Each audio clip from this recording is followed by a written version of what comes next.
Hello everyone and welcome back to another tutorial from Tech for Gamers. In this video, I'm going to show you how you can report bugs and issues that you encounter within the Palworld PC game. So let's get started right away.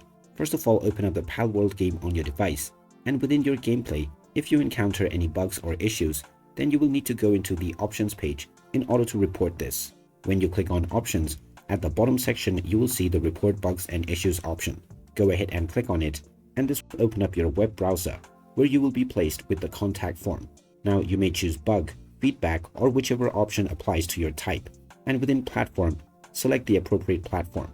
Also answer all of the questions, and you can provide the detail within the details section. Also enter a description within the about box, and also mention what game mode the issue appears in. You can also attach screenshots and videos by clicking on the upload option.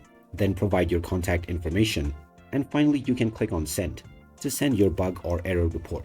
And there you have it. That is how easy it is to report a bug or an error within the Palworld game. If you find this video helpful, don't forget to hit that like button and subscribe to our channel for more useful tips and tutorials. Thanks for watching, and I will see you again in the next video.